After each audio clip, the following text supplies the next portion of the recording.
वैशाख 10 गते उपनिर्वाचन भएको 3 क्षेत्रमध्ये तनहुँ 1 र चितवन 2 को अन्तिम मत परिणाम सार्वजनिक भइसकेको छ।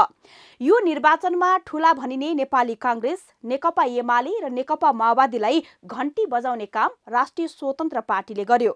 तनहुँमा कांग्रेसको पेलानमा परेपछि कांग्रेस नै छोडेर रासोपा प्रवेश गरेर टिकट लिएका अर्थविद डाक्टर सोडिम वाग्ले शानदार मतका साथ निर्वाचित भए।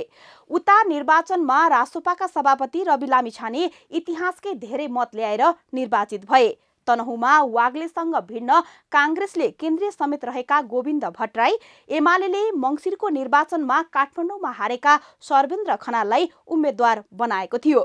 उता चितवनमा कांग्रेसले पूर्व जिल्ला सभापति जित नारायण श्रेष्ठ र एमालेले जिल्ला अध्यक्ष रामप्रसाद नेउपानेलाई उतारेको थियो। औपचारिक रूपमा रासोपाका उम्मेद्वारले जिते, एमाले र कांग्रेसका उम्मेद्वारले हारे। उता माओवादीको त के कुरा गर्नु, उपनिर्वाचनमा उम्मेद्वार उठाउने हैसियत पनि बनाउन सकेन। तर खास कुरा के भने न जित नारायणले हारे, न रामप्रसादले हारे, न गोविन्द भट्टराईले हारे। हार्ने हरुवाहरू त शेरबहादुर देउवा, केपी ओली र पुष्पकमल दाहाल प्रचण्ड पो हुन्। यी ठाउँबाट अजङ्गको नेतृत्व हार्यो। मत कहाँ पोखियो त्यो अलग कुरा। पुराना दलप्रति जनताको विश्वास नरहेको सन्देश हो यो। अब जनता कसैका कार्यकर्ता रहेनन्, दलको कोर एरिया रहेन। धेरै आक्रोश, थोरै आशा, अहिले जहाँ पोखियो। उनीहरू पनि हौसिनु जरुरी छैन। यो कुनै गल्ती नगर्दा वा नभेटिँदासम्म हो। सबैभन्दा ठूला जनता हुन्। अब कार्यकर्ता मात्र बनेर रहन सकिन्न भनेर जनताले दिएको ठूलो सन्देश हो यो। कांग्रेसले त कांग्रेसमा आशाको रूपमा हेरिएका महामन्त्री द्वय गगन कुमार थापा र विश्वप्रकाश शर्मालाई चुनावी कमान्डर नै बनाएको थियो। थापा तनहुँमा र शर्मा चितवनमा धेरै खटिएका थिए। तनहुँमा गगनलाई आफ्ना नजिकका मित्र सोडिम विरुद्ध भाषण गर्नु परेको थियो। कति गाह्रो भयो होला त्यो गगनलाई नै थाहा होला। उपचुनावको उम्मेद्वारी दर्ताको दिन चैत 20 गते कांग्रेस महामन्त्री थापाले दमौली पुगेर एउटा राजनीतिक बहसको उठान गरेका थिए। देश निर्माणका लागि विदेशमा पढेका व्यक्ति योग्य हुन् कि विदेश पढ्ने अवसरको खोजी नगरी देशमै बसेर लोकतन्त्रका लागि लडेकाहरू। त्यसपछिको 2 साता देश विदेशका पढे लेखेका व्यक्तिहरू 2 कितामा बाँडिएका थिए। करिब 3 सातासम्म संसारभरि छरिएका नेपाली बीच यो बहस चलेको थियो। गगनको उक्त अभिव्यक्तिपछि कतिले सोडिमको आलोचना गरे भने कतिले गगनको बचाउ गरे र भट्टराईलाई समर्थन गर्दै भोट मागे। यो बहसको 20 दिनपछि तनहुँ 1 का मतदाताले निर्णय दिए सोडिमको पक्षमा। उपनिर्वाचनमा कांग्रेस त्यागेर राष्ट्रिय स्वतन्त्र पार्टीका उम्मेद्वार बनेका उनी अत्यधिक मतसहित विजयी भए। राजनीतिक छवि नभएका पूर्व प्रहरी महानिरीक्षक खनालले एमालेको शक्ति भन्दा निकै कमजोर मत पाए। सायद खनालको विवादित विगतको दण्ड एमालेले पनि राम्ररी पायो। कांग्रेस महामन्त्री थापा तनहुँ 1 का उम्मेद्वार थिएनन्। उनी पार्टीले आफ्ना उम्मेद्वार जिताउन खटाएका कमान्डर थिए। सोडिमसँगको उनको विगतको सानिध्यता हेर्दा यो जिम्मेवारी स्वीकार्नु गगनको एउटा राजनीतिक भूल थियो। अझ व्यक्तिगत रूपमै आक्षेप लाग्ने गरी आम सभामा बोल्नु गल्ती थियो। यसै कारण उनी उम्मेद्वार नभए पनि उनले नै हारे जसरी आम रूपमा सन्देश प्रवाह भएको छ। यो गगनको राजनीतिक भविष्यका लागि अशुभ संकेत हो। गगन सडकबाट आन्दोलन गर्दा गर्दै नेता भएका हुन्।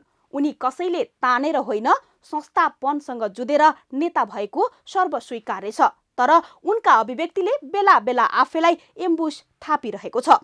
उनको अभिव्यक्ति नै पार्टी बाहिरको लोकतान्त्रिक जमात उनको सबैभन्दा ठूलो शक्ति थियो। पार्टी भित्रको तल्लो तबकाबाट पाएको समर्थनले उनलाई महामन्त्री बनाएको थियो।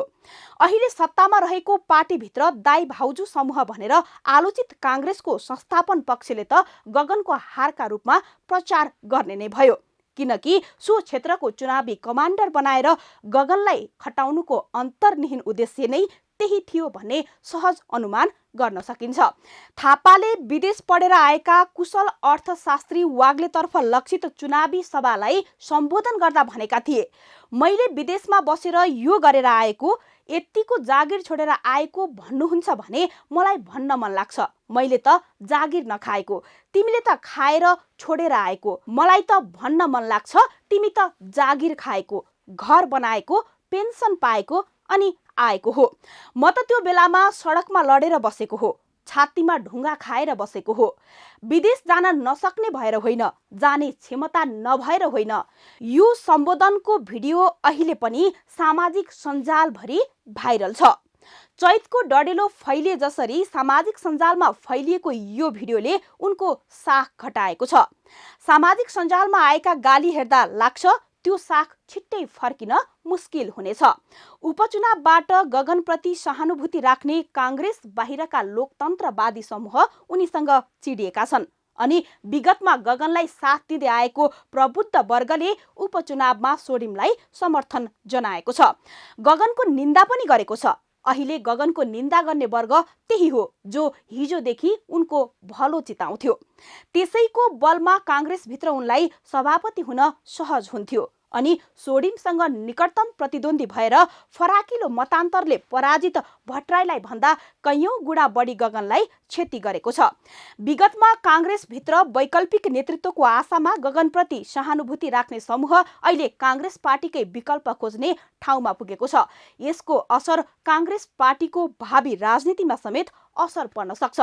गत निर्वाचनमा काङ्ग्रेसको चुनावी घोषणा पत्रका मुख्य मस्यौदाकार थिए अर्थशास्त्री वाग्ले। उनले उम्मेदवारी दर्ताको 3 दिन अघि मात्र काङ्ग्रेस छाडेर राष्ट्रिय स्वतन्त्र पार्टीको उम्मेद्वार बनेका थिए।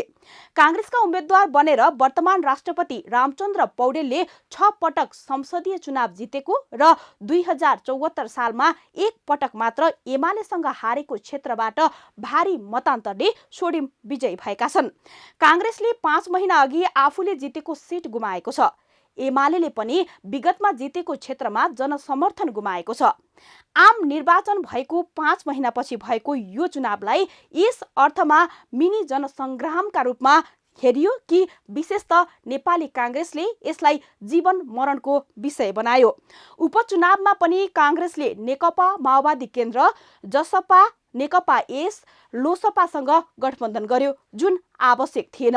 यो चुनावको परिणामबाट प्राप्त हुने संख्याले संसदीय अङ्कगणितमा फेरबदल हुँदैनथ्यो, तर पनि प्रधानमन्त्री पुष्पकमल दाहाल सहित पूर्व प्रधानमन्त्रीहरू शेरबहादुर देउवा, माधव नेपाल, बाबुराम भट्टराई प्रतिपक्षी दलका उम्मेद्वार हराउन समूह बनाएर चुनाव प्रचारमा गए अनि 3वटा क्रान्ति गरेको र 7.5 दशकको इतिहास बोकेको दाबी गर्ने काङ्ग्रेस अहिलेको परिवर्तन आफ्नो तागतले मात्र भएको दाबी गर्ने माओवादी, जसपा, लोसपा सबै मिल्दा पनि पद र राज्य शक्तिको दुरुपयोग गर्दा पनि 1 वर्ष पनि नपुगेको एक्लै लडेको कान्छो पार्टीका उम्मेद्वारसँग पराजित भएका छन् गठबन्धनका उम्मेद्वार।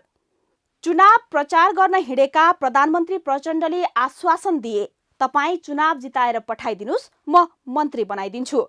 काङ्ग्रेस सभापति देउवाले पनि त्यही आश्वासन दोहोर्याए। यदि यो देशको निर्वाचन आयोगमा पनि भारतका चर्चित निर्वाचन आयुक्त टी.एन. सेन जस्तो व्यक्तित्व भइदिएको भए कसको उम्मेदवारी रद्द हुन्थ्यो, को दण्डित हुन्थे, यो कल्पना मात्र गर्न सकिने विषय हो। प्रधानमन्त्री सहितको सत्तारूढ गठबन्धनका पूर्व प्रधानमन्त्रीहरू दमौली गए, भरतपुर पनि गए अनि बाराको गढीमाई पनि पुगेर संयुक्त रूपमा आश्वासन बाँडे, हाम्रो उम्मेद्वार जिताएर पठाइदिनुस्, मन्त्री बनाइदिन्छौँ, यो क्षेत्रको विकास गरिदिन्छौँ। त्यसका बावजुद उनीहरूका उम्मेद्वार पराजित हुनु भनेको उनीहरूको पराजय हो। उपचुनाव भएका 3 क्षेत्रमध्ये 5 महिना अघिको चुनावमा तनहुँ 1 काङ्ग्रेसले, बारा-2 जसपाले र चितौन चाहिँ रासोपाका अध्यक्ष रवि लामिछाने स्वयंले जितेको क्षेत्र हो।